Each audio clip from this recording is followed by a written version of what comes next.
Welcome to How Not to DM. I'm your host, Derek. Thanks for joining me on my quest to interview the very best dungeon masters on this plane of existence.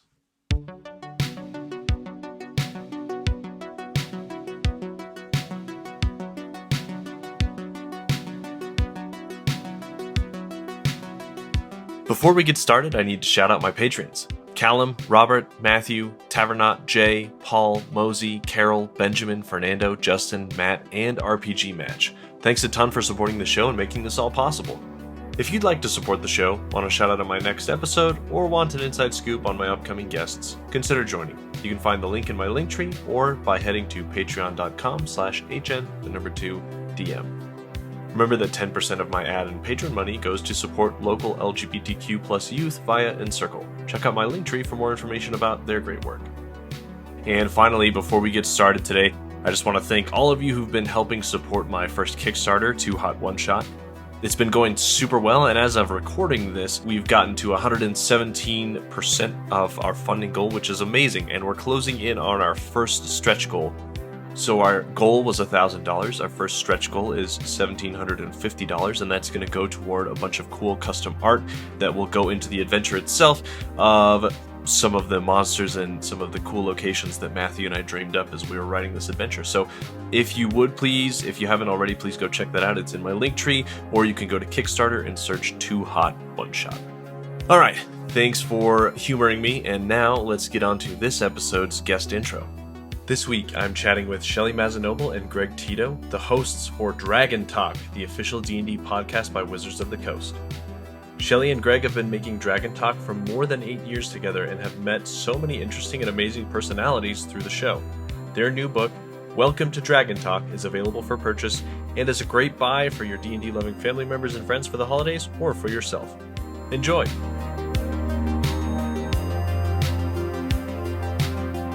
By day, I am Senior Brand Manager for Dungeons & Dragons, as I am gainfully employed by Wizards of the Coast. And that is where my D&D origin story begins. As I started working on the D&D team, it became very evident that I didn't play Dungeons & Dragons by my boss, and who was like, you know what? Maybe you should learn the game if you think you're going to actually help market the game. At the time, to be fair, I was working on our novels, on the D&D novels, adult novels and children's books. I read them, so I do feel like, I had my understanding of at least what I was marketing. But yeah, you're doing your homework. Yeah, it would have been, helpful to actually learn the game, but I had avoided it for my first 7 years at Wizards of the Coast because I, in all honesty, was a little bit scared of Dungeons & Dragons. It was not a game that I saw myself participating in. I just didn't think that it was for me. I say this all the time, but I'm not like a real big fantasy fan in general in my life. I, love board games, card games, party games, that kind of thing. But in my mind, I thought Dungeons & Dragons was a multi-year commitment. I thought that there were several mandatory rules and rule books that you had to know by heart before you could play. I thought you had to be just like really smart and good at math and speaking with an accent and wearing a costume. And I'm like, don't know if that's really my jam. And all the dice. What was with all the dice? They're all such weird shapes and colors, but they were always like left around in conference rooms. So I'm like, oh, those D&D people were in here. Sometimes there would be like weird scrawl written on the whiteboards, like people didn't erase the maps from their games. And that's when I realized Chris Perkins has like this freaky, perfect handwriting. And so I would just look at these notes that were left behind and like these words that had so many consonants and apostrophes in them. I'm like, what is this game? But I was forced to play. An invitation came from this nice gentleman on my team who was going to be the dungeon master. And there was about 6 of us, and most of us were actually new to the game, which I felt like helped me because we were all a little bit nervous and apprehensive. But I also remember this was 3.5 edition. I was trying to roll up a character. I had no idea what I was doing. So the DM had to help me. All I knew was that I wanted to be an elf that felt very fantasy to me. And I wanted to do magical things. And a sorcerer sounded cool. So I went with that. He did all the math. He did all the other stuff. And then by the time we were done, he handed me a character sheet. And I can show you because we're on camera here. And this very mini right here, this is Astrid Bellagio, a beautiful magic user with her long, flowy lavender robes and her flowy blonde hair. And by the time he handed this mini to me, I was already in love. I'm like, I don't know what happens in this game, but I love this character so much. And I love this fantasy version of me. And I'm so excited to play. And after our first game, it became very, very clear a number of things. One, I was so wrong. Number two, why didn't anyone tell me about D&D sooner, like when I was a child? Yes. Number three, this is just a game of storytelling, of imagination, of social interactions, of creativity, of bonding, of friendships. I became so close to that group of coworkers. It was supposed to be like a learn to play. And it ended up being a game that we kept going for 3 years, I think, which in an office is actually pretty impressive because that is actually where you work as well. But we kept it going, and I'm still pretty good friends with those people to this day. And it was very enlightening to me. And I realized quickly that if I had all of these misconceptions, millions of people have all of these misconceptions. I worked for the friggin' publisher and I had all of these misconceptions. And I became determined then and there that I must spread the word of this very powerful, very imaginative, very amazing game. And I wanted more people to play it, especially women, to be honest. Yeah, for sure. It warms my heart to hear that in the offices at Wizards of the Coast, people are playing games because other than like a couple of sessions of a Curse of Strahd game that just totally collapsed, my first like experience playing through and like finishing a story was with my coworkers in an office on the whiteboard. So yeah, that's, I don't know. It's fun to hear that you're doing it there too. Everyone should play. Sure. Greg, how about you? I had a more direct but also circuitous way of getting into playing D&D. I loved fantasy when I was a kid. Ever since I saw The Hobbit, the Rankin Bass animated version that my brother was showing me. He's an older brother, about 8 years older, and he was really, really cool about reading the book and then being, when we were watching the movie, being like, oh, there's this part. Oh, there's this part. You know, I was in third grade, fourth grade at the time. So I was like, I'm going to read this book. It's going to be amazing.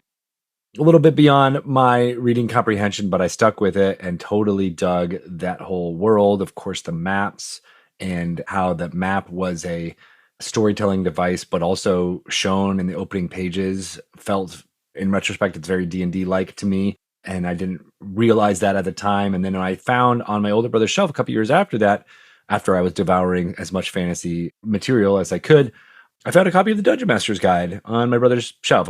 I figured out now that it was a hand-me-down that we had gotten like a box of stuff from a neighbor because there was no way it could have been purchased and brought into my house with my mother's watchful eye.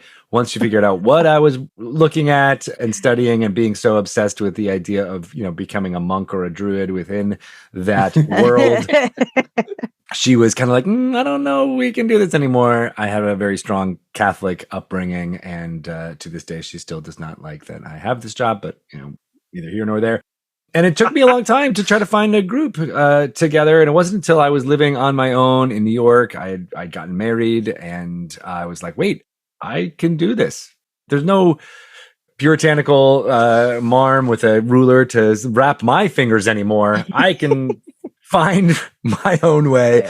So I was able to find a group, and I delved into playing the Age of Worms campaign with a group of like-minded individuals on the Upper West Side of Manhattan, very similar to your current background, actually. Right in that same neighborhood, honestly, that your Seinfeld background is. And that was a really special group. We loved role-playing. We loved delving into shopping episodes and story, and we were using a published campaign, but the DM was really good at weaving in other lore that he knew from Greyhawk, as well as just his own way of weaving in backstory from our characters. It was really kind of formative experience. Many of the folks who were in that group have gone on to work on in TRPGs, which is kind of amazing. It was kismet almost now that we had met and started playing together when we did. took some of the energy from that and became a game journalist. We started writing about video games, RPGs, as well as, of course, Dungeons and Dragons, trying to convince as many of my editors who were more digital game focused to be like, no, tabletop really is cool. And it is going to be this big thing that's going to blow up. And of course it did. Very excited about the growth of the D&D community since the publication of the 5th edition of D&D. I was lucky enough to get a job working with Shelly. We had done a few panels together at PAX East, I think, with you, me, and Ethan Gilsdorf was, I think, the first time we met face to face. And I'd come up and met Shelly a couple of times when I was a journalist doing stories around D&D. And then I started working here in the office. And Shelly was nice enough to be like, hey, do you want to come be on this podcast? We're going to go record it. And I was like, sure, let's do it. And used a lot of my skills that I had from the game journalist side of things and content creation. And, through that, the two of us really forged what Dragon Talk became. And so that's why we're excited about talking about this new book, Welcome to Dragon Talk, and going through all that focus. And our two origin stories are detailed in much more dramatic fashion in the opening chapters of that book. It's funny that all of us had different, I guess the media influenced the way we heard about the game, or people around us had heard about the game and made it so that it was harder to get to play it. I remember in 8th grade, my teacher told us about like kids killing themselves because they got too into it, and like that was the early 2000s.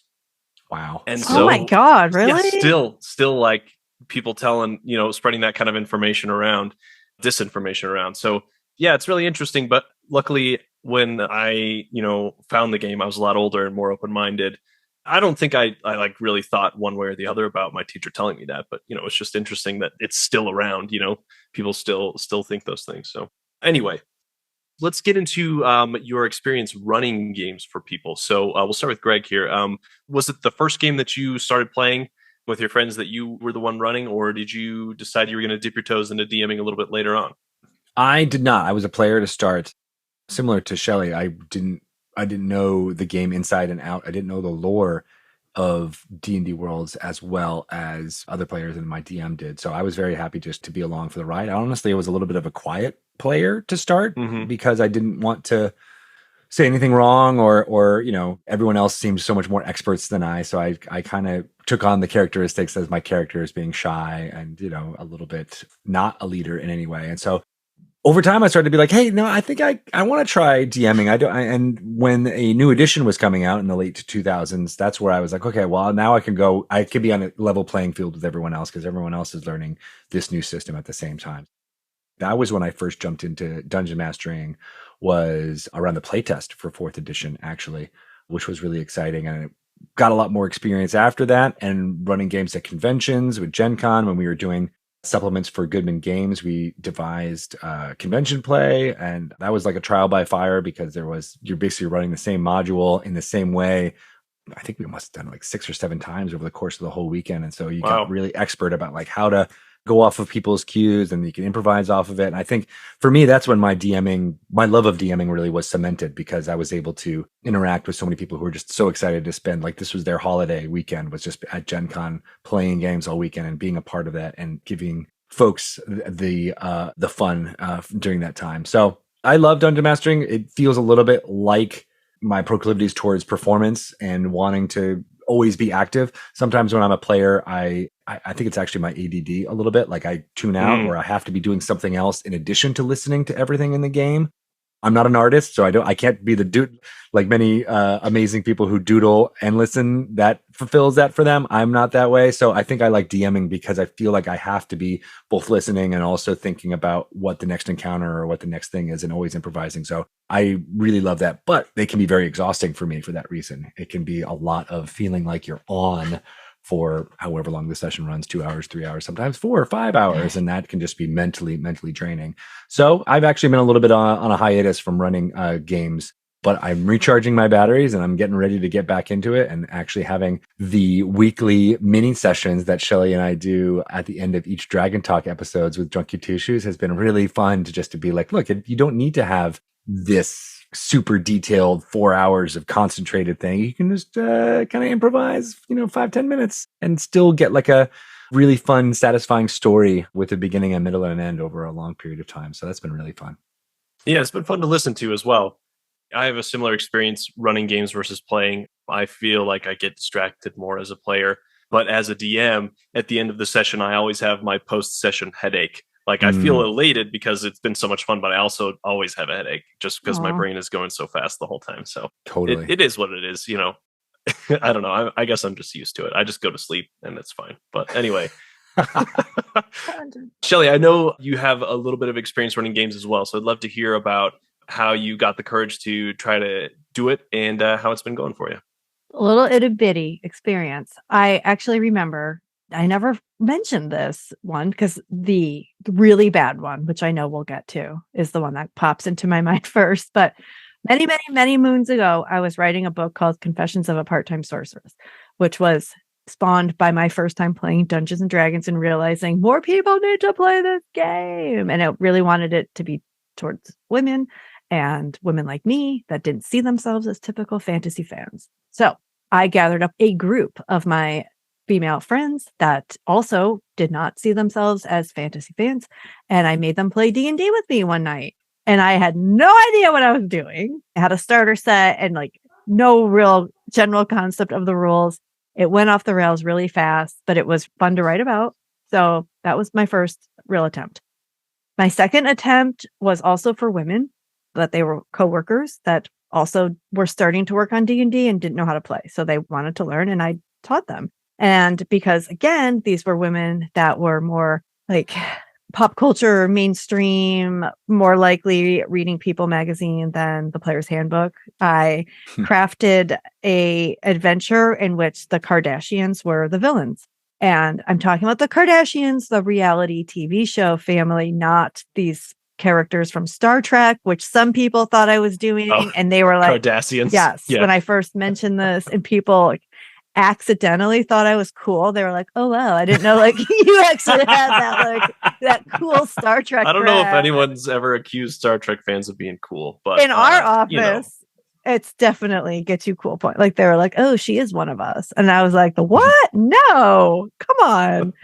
Totally disappointed them. But anyway. And Greg, I'm not making fun of you. I like Star Trek as well, just so you know. Did you see that internal monologue in my head? No, Right, I like, just wanted to make sure I'm like not that you know cool. we're on the same page here. Star Trek fans are just as cool as D&D fans. Yeah, they are. Anyway. The third time was the really bad time, so we'll get to that. And then I stopped. I was like, it was awful. I'll never do this again. I'm just a player, and I just have the utmost respect for DMs, and I'll never, ever, ever, ever, ever do it again. And then I was asked by 2 9-year-old girls to be taught how to play D&D, and I like a single tear rolled down my cheek, and I was like, I will do it. I'll do it. So I went back behind the screen, and oh my God, I had the best time because all of the stuff I had learned over like the decade that I went and retired, I put into practice. And all the things I learned from our Dragon Talk guests and all the things that I've learned from like you, Derek, who you've graciously lent your time to being a guest on how to DM as opposed to how not to DM. I put it all into practice, and I just didn't do all the things that really tripped me up last time. And I never realized how great it would be to play D&D with kids, how inspiring that was, like just as a human, just to watch their little brains just crack wide open. And these were 2 very shy girls. Like I had known them for 5 years before they would even make eye contact with me. They're friends with my son. They're in the same class. Their mother is one of my best friends. I know them very well, but they're very, very, very shy. And one of them wanted to be a bard. The other one wanted to be a rogue, I think. And they immediately just embodied every part of their characters. They were standing up. They were like imitating what it looked like to cast a spell. They were coming up with really funny plans. Quinn, my son, also played with us, and even he afterwards, he was like, I cannot believe how much they talked. I've never heard them talk that much ever. And they went home. Their mom said they were just buzzing with excitement about how great this experience was for them. So I have continued. I've DM'd for them a couple other times, and even their little brother came and joined us, and he also had a great time. So now I am going to be starting a D&D club at their school. That's so fun. Yeah. I mean, I don't know that it's fun yet. It hasn't happened. I am very excited and optimistic, but I'm also very, very terrified. But they'll be 4th and 5th graders only. And I'm just like the idea of bringing Dungeons and Dragons to kids is just, that's all the juice I need. I'm going to do it. I'm doing it. Nice.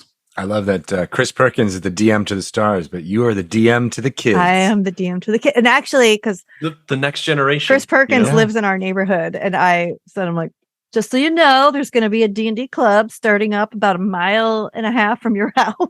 So if you ever want to be a guest Come star, say hi. he's like, Yeah. interesting. Not going to commit to that, but I'm not going to say no. So No, well, that's nice. yeah. Oh, some kids are not going to know how great they're having it, I guess.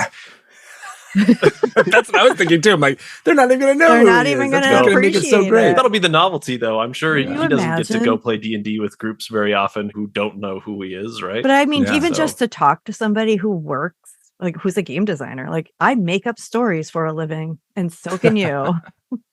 Yeah, that's amazing. I've had a few guests on, and I'm sure you have too, who run games for kids, like specifically. That's what they do.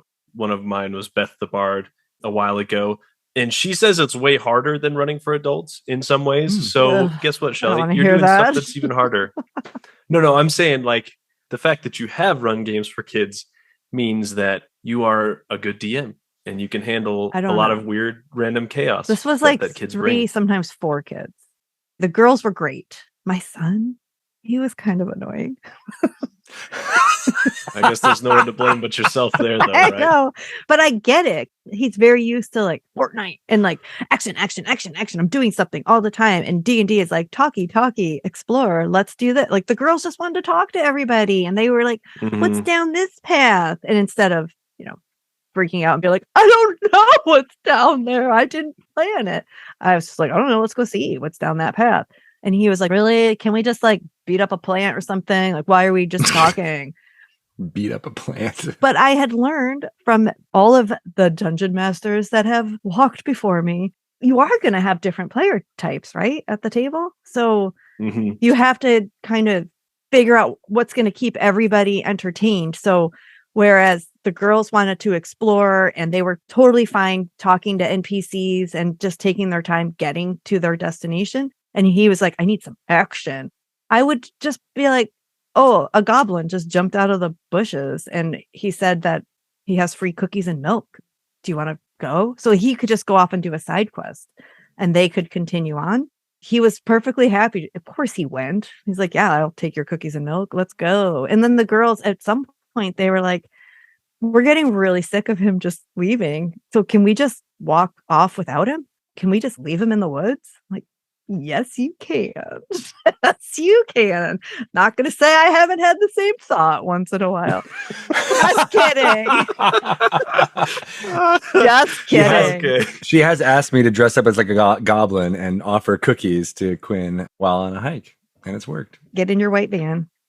Oh, no. No, I mean, like we So- In the Pennywise costume. in a Pennywise. He will follow Pennywise anywhere.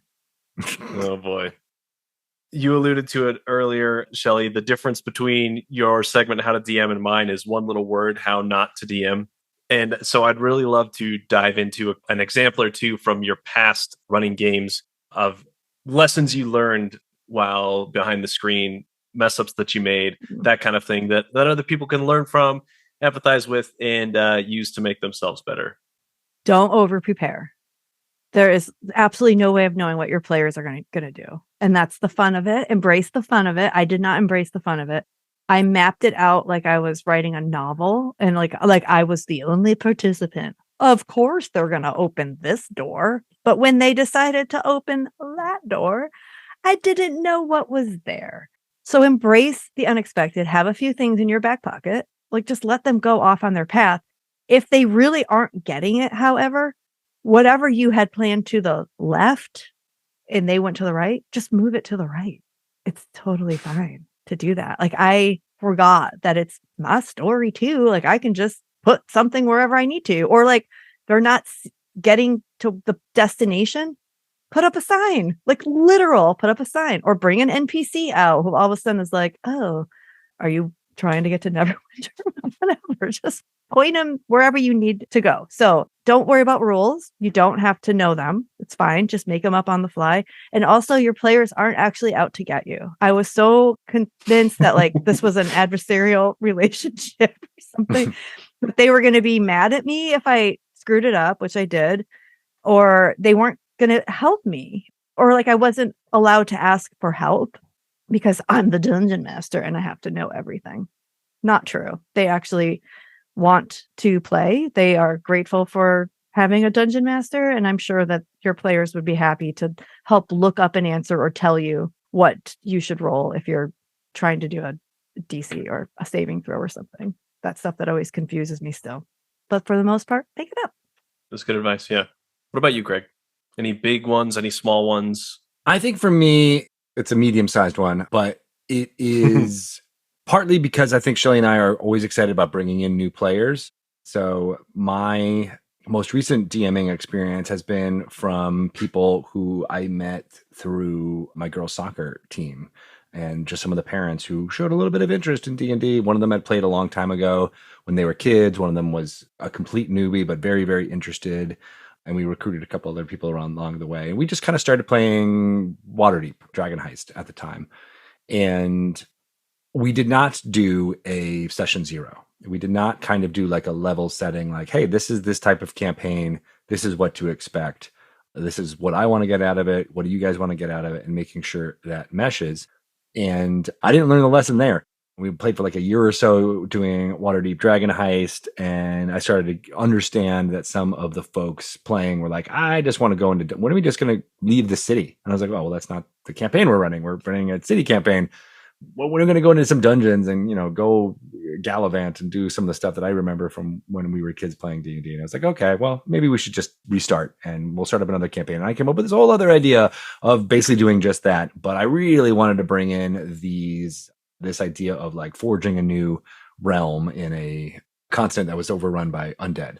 I was like, okay, let's do that. We'll start up that campaign. And it started off really good. And then once we got to the point where I wanted to transition it into being much more of this stronghold based type of game, they were like, well, wait a second, we don't really want to do that. We want to just keep doing the like Dungeons and Dragons thing. I was like, I did it twice in a row where I didn't level set what everybody wanted and get everyone on the same page. Of course, those things always shift and change too over the course of the campaign. But I finally learned that lesson where I'm like, okay, if I'm going to start up another campaign, I want to make sure the players are on board with the story that I want to run and that I'm on board with the story that they want to run. And then, realize that it's not necessarily proximity and meeting people through soccer games. It may not be the best criteria for forging a group together that wants to have a long-term campaign. It's great for a one shot or, a mini campaign or a couple of sessions, which we did. And we had a great time doing it. But if we do, which I've always wanted to do, which was to run like a long multi-year commitment campaign that Shelly was scared about early on. I've always wanted to kind of do that and world build together. And I'm starting to get the itch to want to try and start that again. And I will definitely have probably multiple session zeros. So like a 0.1 and a 0.2 and a 0.3 to really kind of make sure that everybody is on the same page. Because I think what's really cool about the D&D community right now is that there's different styles available for play. There is no one way to play D&D. And that was true of many of the earlier decades of D&D play, but I think it's even more distinct now because there's so many people who are into playing this game that like horror, that like space fantasy, that like more of the combat-oriented dungeon crawling bits and don't like the wilderness dungeon crawling bit, all that stuff. So like, I think now there's so many more players available and so much people who are excited about new things that I would want to kind of level set and make sure we're having several sessions ahead of time, making sure that all happens. And I think a lot of new DMs out there could learn from that. Agreed, 100%. It's something that we try to do whenever we're with my home group. It's like, all right, we're done with this story. Now what's everybody interested in trying? And I did that with the first group I was running for. We played through Lost Mine of Phandelver, fantastic adventure. And then after I said, okay, I have some ideas, like maybe we do this or this or this. What sounds interesting? Everyone was like, pirates. Yes, we want to do pirates. And so we went off and we started sailing around, finding treasure and, fighting sea monsters and stuff. And they loved it. And so, yeah, I think it's about everybody having fun and about everybody making sure that it's stuff they're interested in and stuff they feel safe exploring, et cetera, et cetera. And so I think it's important to set expectations with everybody that way, like you said, everybody's having fun. It's a collaborative storytelling game, right? And you're all there to tell a story together. So if everybody's having fun, then you're really achieving your goal. Yes. Yeah, agreed. I agree. Absolutely. Number one rule. I want more of that.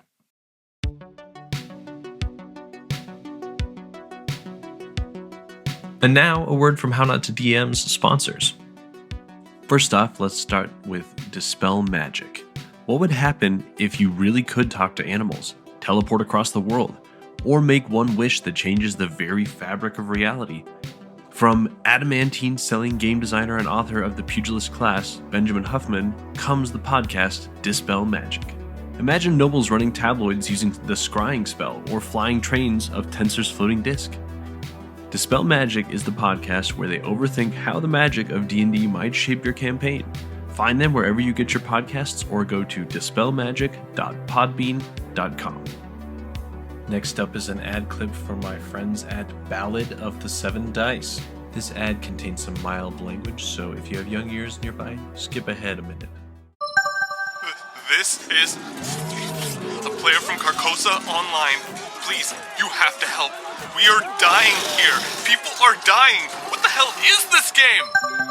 We here at Ballad of the Seven Dice are sorry for that interruption. That was from a confused player from our new campaign, Escaping Carcosa, which can be found on the Ballad of the Seven Dice's podcast feed. Please, let us out! They are eating us! They're eating us! The story follows two groups. One is a group of investigators trying to free the trapped players using Call of Cthulhu 7E. The other is a Pathfinder 2E group that is trapped inside Carcosa Online. You can also find a visual novel version of our show on our YouTube, and we also have live airings of our episodes every second Saturday at 4 p.m. CST. Tell my family I love them. Tell them We hope to see you there. And remember, Nostradamus Corporation cares. Sounds like a really fun concept. I can't wait to check that one out.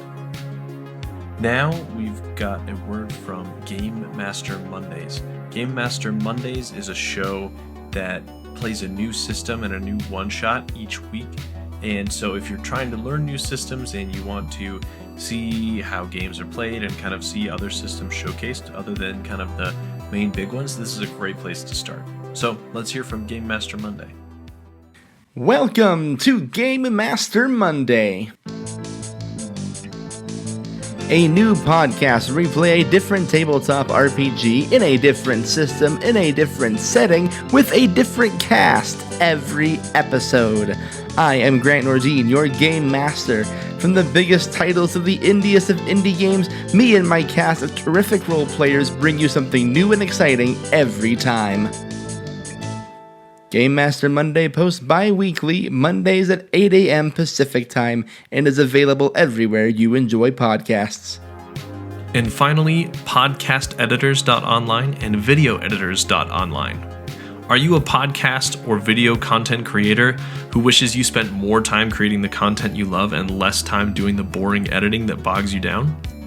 Check out podcasteditors.online or videoeditors.online to see all of their awesome rates and offerings for editing content. Buy a few hours of editing a la carte or buy their bulk plans if you have more content that you need created. Check out the links in the episode notes for more information about both podcasteditors.online and videoeditors.online. And now let's get back to the second half of the show, starting off with Quickfire Chaos.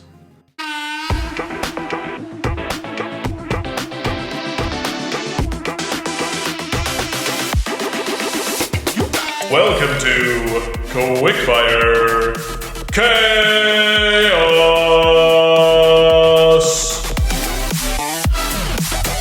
On Quickfire Chaos, Shelly and Greg and I are going to roll on some random D100 tables from the internet to create a scenario to roleplay. Do you want to do city quest or fetch quest? What sounds more interesting? I like cities. Let's do cities.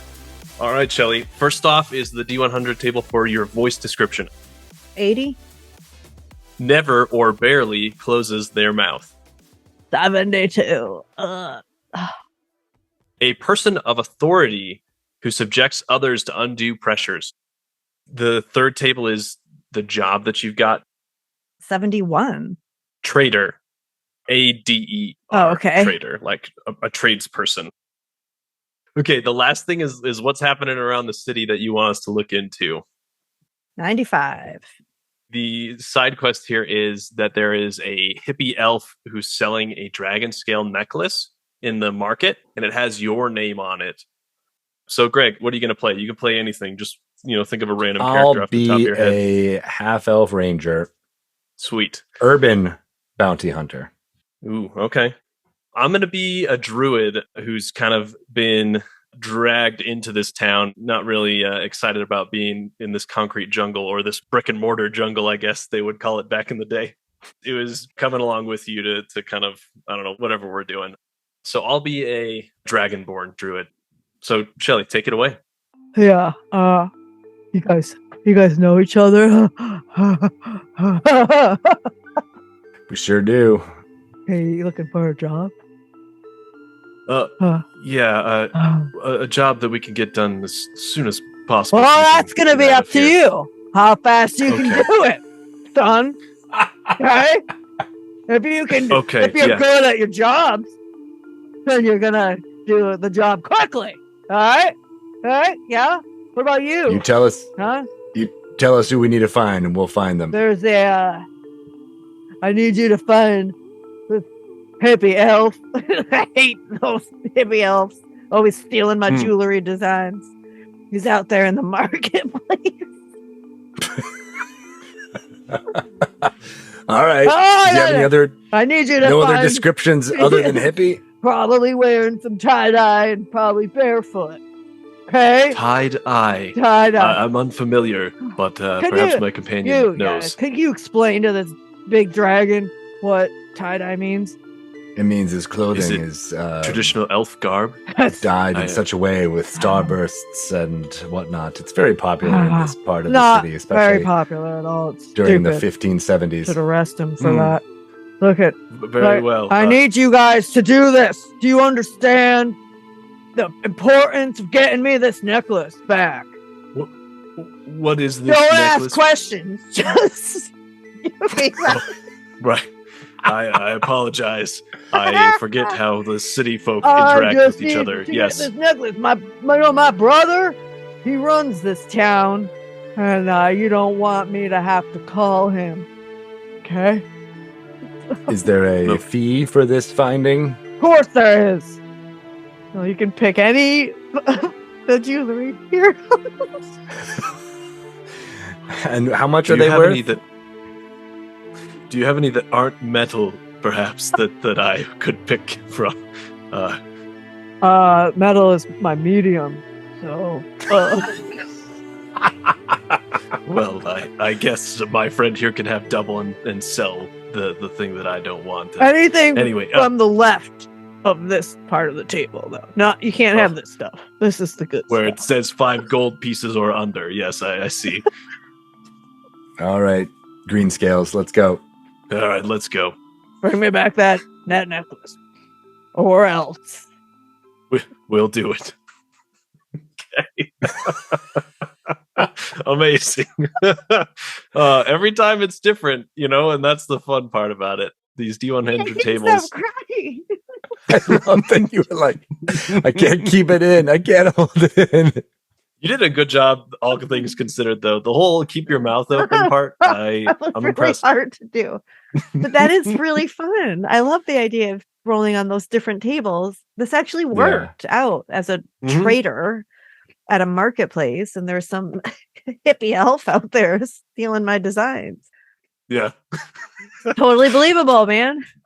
There've been some fun characters created. I did a compilation episode of last season's worth of them if you want to go check it out. And anybody who's listening, if you haven't checked those out, go do it. I It's been a will. ton of fun. That's so great. Ugh. I love improv. Yep.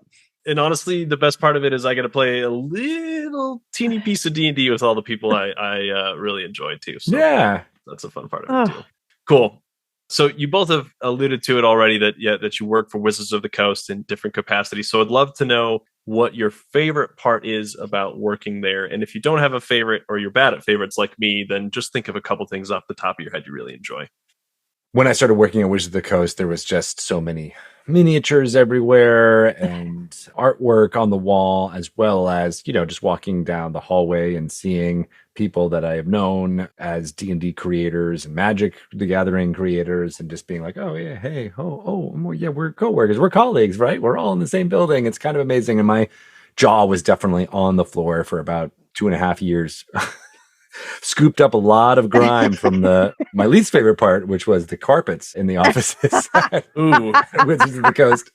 They've now been replaced, but yeah, so that was really just kind of amazing to be in an office environment that felt very similar to other office environments I've been in, with cubicles and all the kind of break room kind of deals. But then you just turn around and you'd be like, oh yeah, there's a dragon, and oh yeah, there's someone who created one of the board games that I've loved and played forever and ever, and they just happen to be also getting creamer for their coffee at the same time that I am, right? Like that kind of rubbing elbows with people who I know and respect kind of on a daily basis was one of my favorite parts of working there. Shelly being one of them, of course. We rubbed elbows a lot. We were just like constantly giving each other high elbow fives. Even before COVID.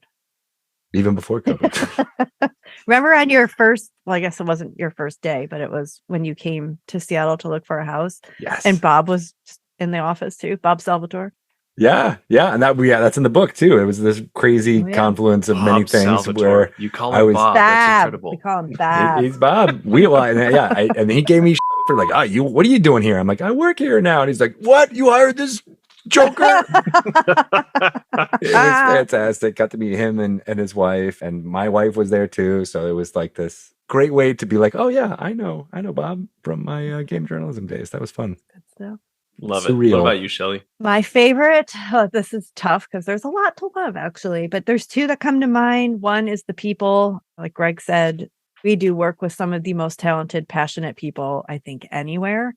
The other thing is D&D and just how important this game is to so many people, and getting to talk to those people either every week on Dragon Talk, or we would sometimes get letters, like actual letters from people who just wanted to write to the Dungeons and Dragons team at Wizards of the Coast just to say how important this game is to them, something that happened that they discovered while playing D&D, or the escape that D&D has provided them. And just, can you imagine just being so compelled by like the toothpaste you use that you write a letter to Colgate and just be like, I just love what you do.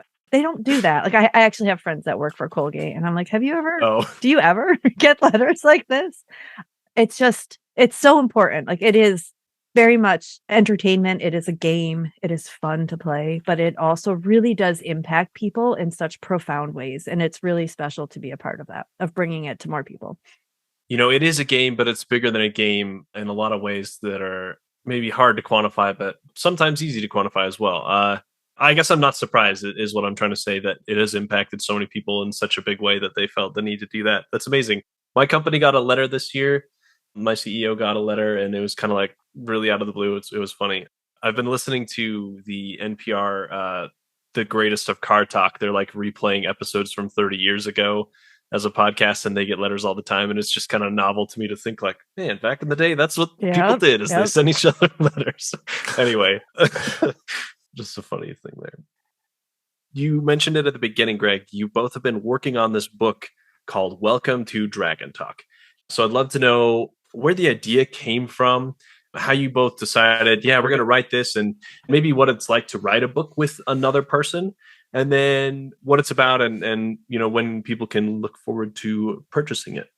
I will say that it is coming out on December 5th. That is the official publication date. But we are told if you pre-order it through the University of Iowa Press, where it's being published, or other fine booksellers, including your local bookshop, you may receive it early, up to a month early, perhaps. So look for it, pre-order it now if you are interested. We're going to talk a lot more about some of the facets of it, but then I'll throw it to you, Shelly. Where did this come from?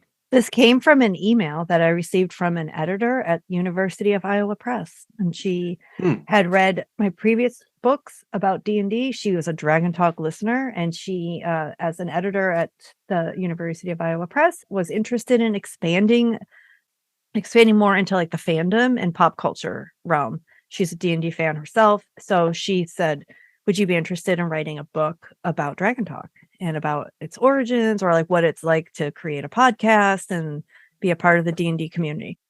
And I let that email sit in my inbox for about 3 weeks because I was like, that's not real. Whatever.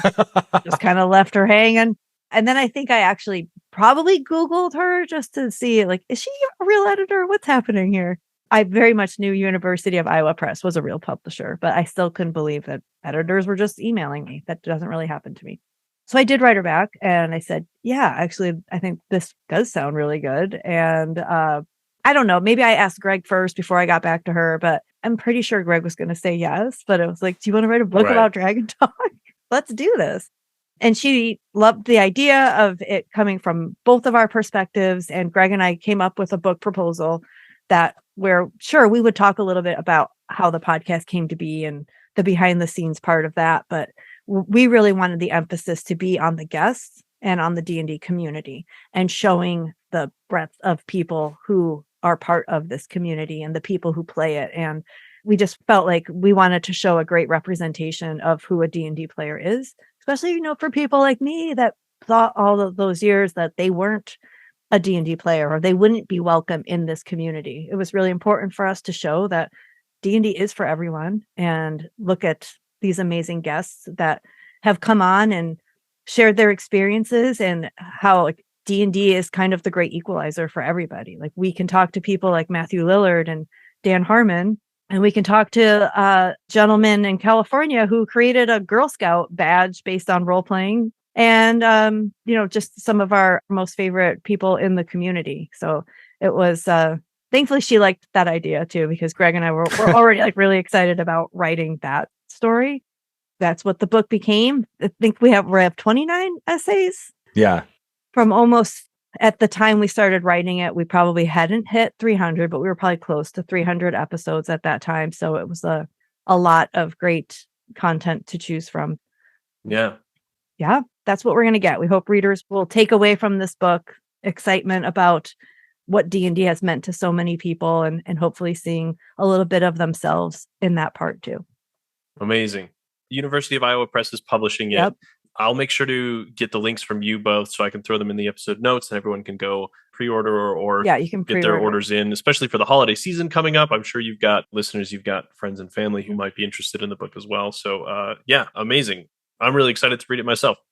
So as far as the show goes, you kind of covered this point, Shelly, about like the variety of guests you've had, from Hollywood big shots to people who are just doing stuff in their local communities, and everything in between. So what have been some of your favorite moments of the show? And then is there like a white whale guest out there who you still have yet to get on the show that you're hoping to someday?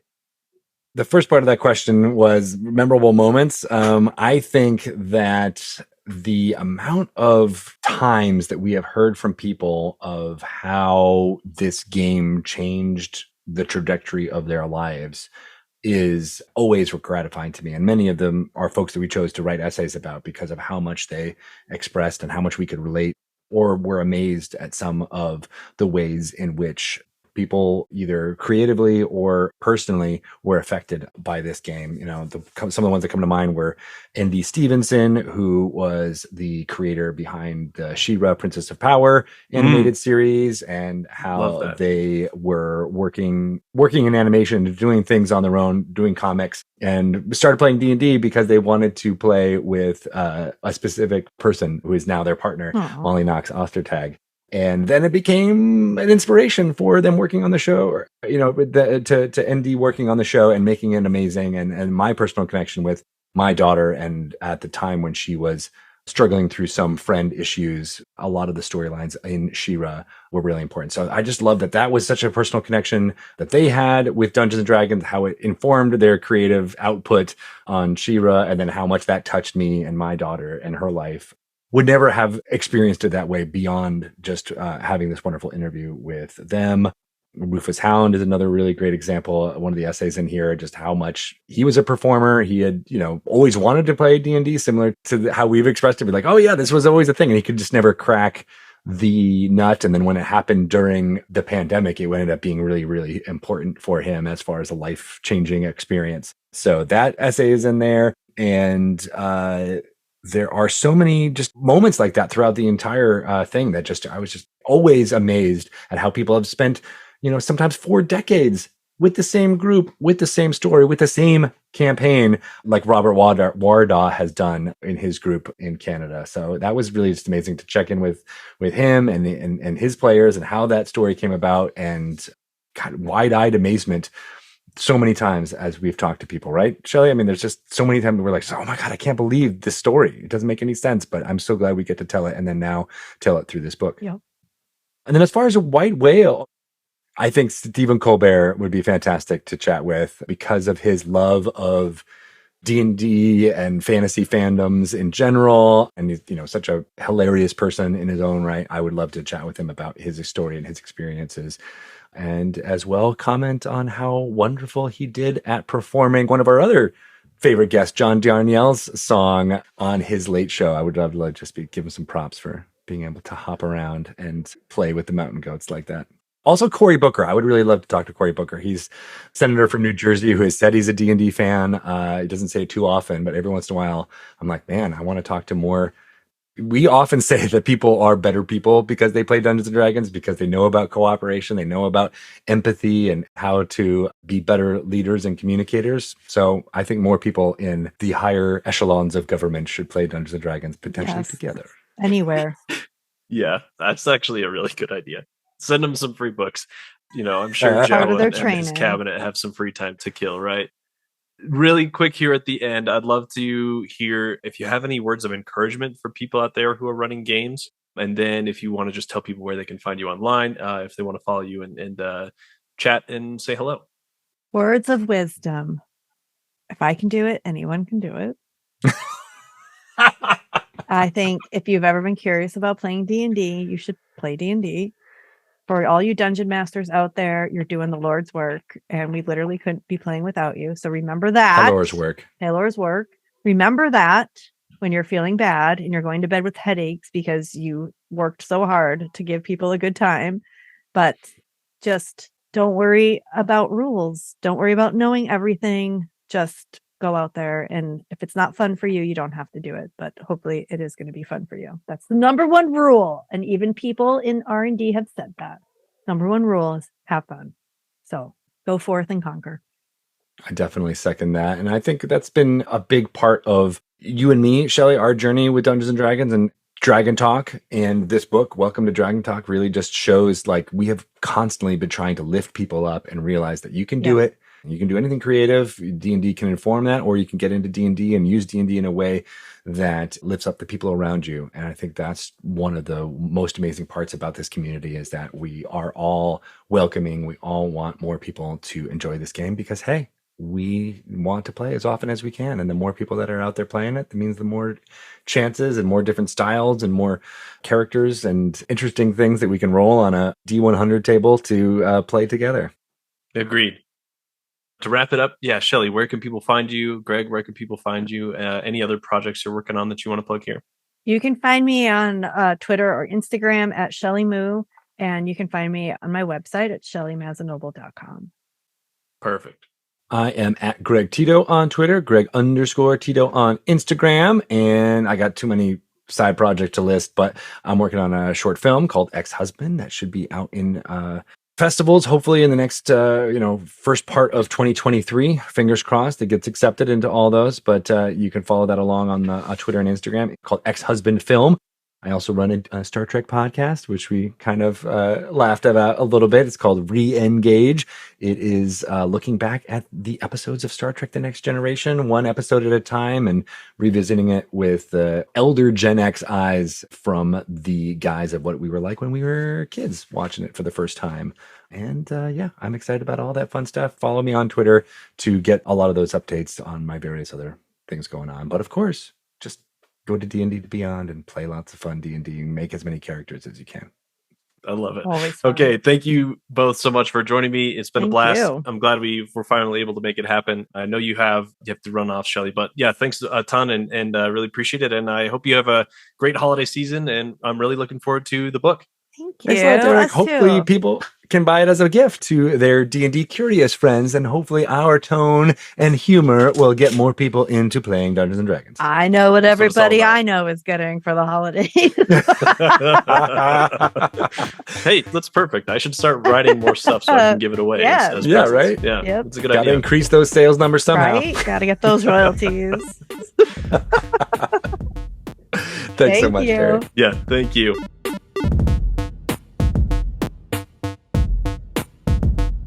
Thanks so much for listening to How Not to DM. It was a ton of fun to chat with Greg and Shelly. I know you all had fun too. And it was really fun to be on the show this last spring with Shelly and talk about DMing, running games, and really make some good friends with these two. So thanks so much for the invite on your show, Shelly. I hope that you enjoyed being on How Not to DM. Now it's time for a sneak peek into next week's guest, DM Neil, aka Jotmaniac Online, of Dungeon Master's Block, one of the longest running and most successful D&D discussion podcasts. So, I'll do the general answer that I think is Yeah, the funniest answer, and then I'll give you a real answer.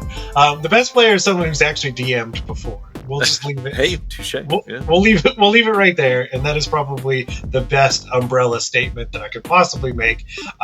Just because your perspective on the whole situation at the table is increased 1,000-fold as soon as you're on the other side of the screen. So that's probably number one. I think the best player for my table is probably someone that's adaptable.